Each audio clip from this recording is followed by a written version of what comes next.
Hoje nós vamos comentar sobre a rainha Esther.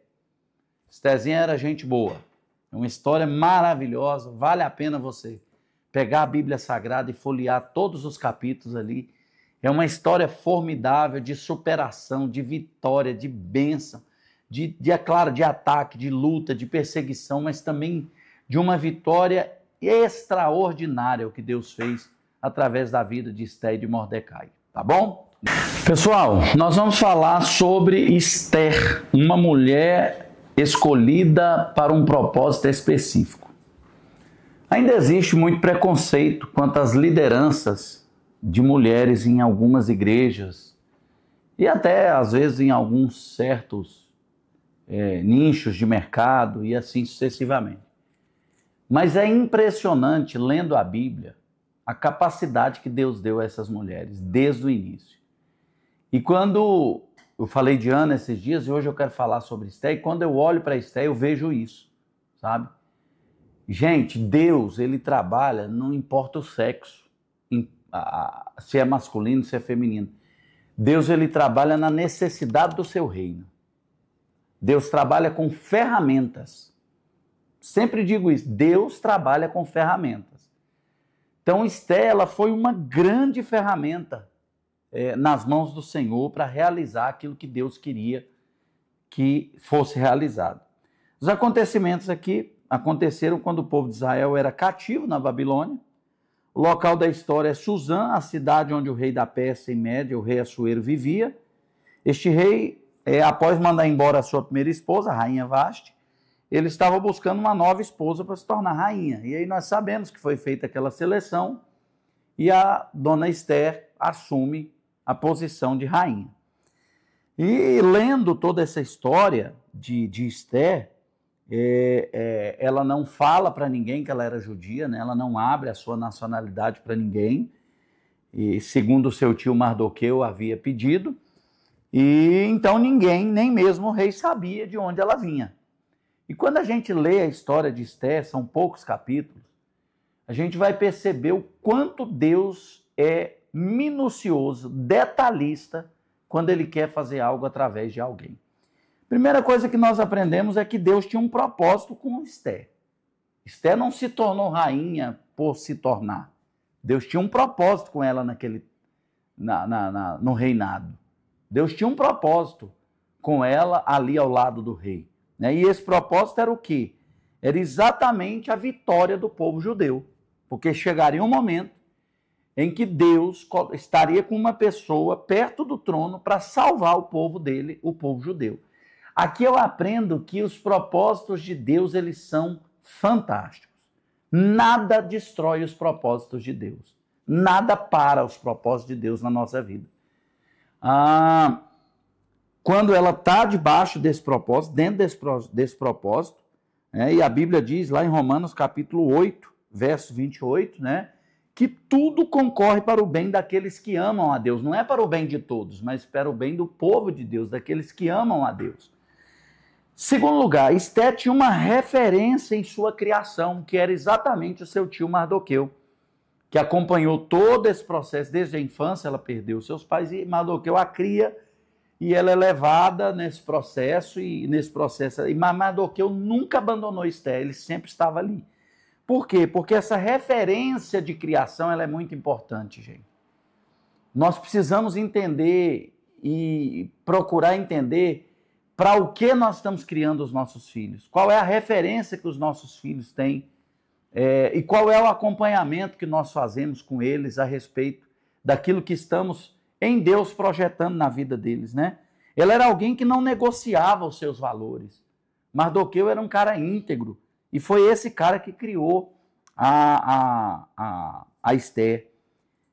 Mardoqueu, Amã, era agagita. Isso significa, então, que ele veio do reinado de Agag, um dos reis dos amalequitas, inimigos de Deus. Então, Mardoqueu estava ali e Amã o odiava. Por quê? Porque Mardoqueu era alguém que não se dobrava a Amã. Por quê? Porque ele não se dobrava, porque ele só se dobrava perante o Senhor Deus.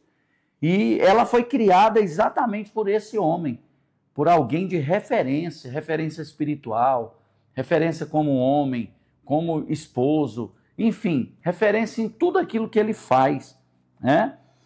Ela se manteve comprometida com o propósito, porque não basta só ter um propósito. Não basta Deus me chamar, por exemplo, para pastorear uma igreja. Eu tenho que estar comprometido com esse propósito. Eu tenho que gastar energias nesse propósito. Eu tenho que gastar tempo, eu tenho que me doar a esse propósito. Então, ela se manteve comprometida, ela escolheu o tempo certo para falar, ela fez 2 banquetes a quem realmente interessava, ela não fez nada em público, né?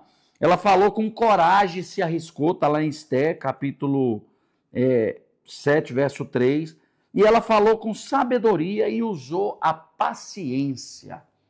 Quando nós estamos comprometidos com o propósito de Deus para a nossa vida, existe um tempo certo de falar e das coisas acontecerem.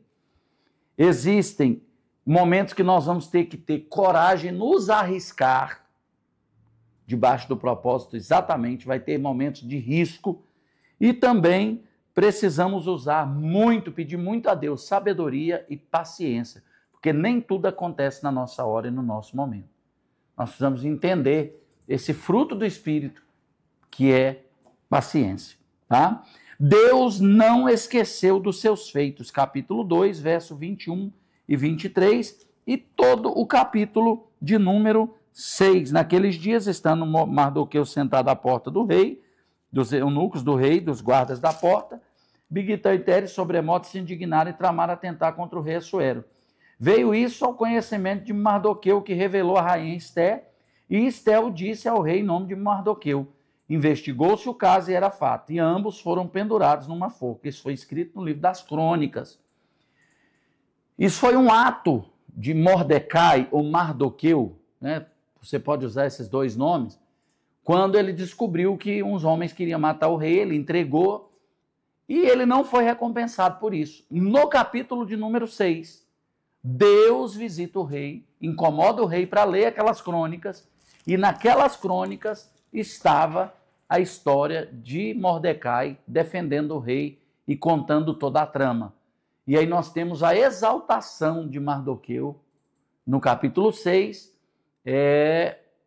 bem no momento em que Amã procurava a destruição do povo. Então você percebe que Deus ele não esquece os seus feitos. Gente, as pessoas esquecem muito o que a gente faz por elas. Você faz uma vida toda, faz, ajuda, anda junto.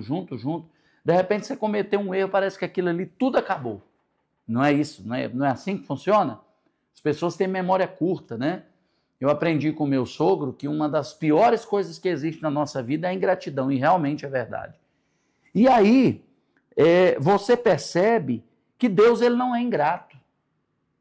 Deus, às vezes, tem coisas boas que a gente faz e a gente fica, poxa, mas a gente não vai receber recompensa nenhuma por isso. Mas está guardado diante de Deus. No momento certo, Deus se lembra, Deus usa aquilo como ferramenta para o seu reino e para abençoar a sua vida. O que Deus tem para fazer é o que nós jamais imaginamos. Foi exatamente isso que aconteceu com Mordecai. De repente, tudo mudou na vida, de humilhado, de perseguido, ele consegue se tornar aí a segunda pessoa do rei ali, né, uma pessoa de extrema importância no reinado do rei. Por quê? Porque às vezes a gente espera uma coisa, um livramento pequeno, né, como Jairo esperava a cura da sua filha, e de repente Jesus foi lá e ressuscitou a filha dele. Porque Deus faz além daquilo que imaginamos. Deus tem coisas grandes para quem é fiel a Ele. Deus tem coisas grandes para quem se mantém fiel, gastando tempo dentro do propósito, né? Para quem leva a sério aquilo que Deus tem com ele. E maior do que isso, se não tiver grandeza aqui, para que maior grandeza do que partir dessa terra e estar com o Senhor um dia, vivendo e morando com Ele para a eternidade. O inimigo de Esther e Mordecai morreu na forca que lhe haviam preparado. E Mordecai entra exatamente no lugar de Amã. Deus substitui o agagita Amã, que estava perseguindo e tramando tudo aquilo contra o povo de Deus, e coloca Mordecai no lugar dele. Por quê? Porque Deus é justo. Eu sempre costumo repetir, toda injustiça, um dia, se não for desfeita aqui, vai ser desfeita diante do trono de Deus. Deus é um Deus justo, Deus é um Deus de justiça, tá? Os judeus são livrados, né? O rei havia determinado que eles deveriam ser executados, mas quando tudo isso vem à tona, ele não poderia desfazer essa ordem, então ele dá mais uma ordem, dando a oportunidade do povo judeu se defender, e eles vão se defender. E os judeus vencem, é fato, e mais uma vez eles estão comemorando a vitória que Deus deu para eles. Mais uma vez eu digo isso, não deixe de comemorar aquilo que Deus faz por você. Faça um culto, chame as pessoas na sua casa, amigos, comemore, faça festa, glorifique a Deus. Passou num concurso, faça festa. Eu estava numa situação difícil, consegui vencer, faça festa, comemore. Não deixe de comemorar. Em resumo, gente, a Esther é alguém que soube lidar com o poder que Deus entregou na sua mão. Essas dias nós fizemos um recorte de uma mensagem minha e eu disse, né, quer conhecer alguém? Dê poder a ele. E uma amiga, missionária Márcia, comentou lá, e quer conhecer mais ainda? Tire o poder dele. E realmente é. Essa é um fato, é uma grande realidade no nosso meio, uma grande realidade nesse mundo, né? É lidar tanto com o poder como a falta do poder. Tem gente que tem muita dificuldade. Em uma liderança, às vezes, aquilo é tão importante para ele que se ele não fizer aquilo, ele não sabe fazer mais nada na vida dele, né? Só Deus não é o suficiente para mantê-lo de pé. Então, que a Estherzinha possa ser um grande exemplo para a nossa vida. Essa mulher de Deus, uma menina linda, a Bíblia diz que ela era linda, que ela é uma pessoa abençoada, uma pessoa bacana, que conseguiu viver aquilo que Deus tinha para ela e para o seu povo. Isso aqui precisa ficar muito guardado. Liderança não se trata da gente, se trata de pessoas, se trata de outros. Deus levanta a gente para abençoar outros, para salvar outros, para guardar outros. Não tem nada a ver com a gente. Não pode haver vaidade na gente a respeito disso, ok? Deus abençoe, gente, em nome de Jesus.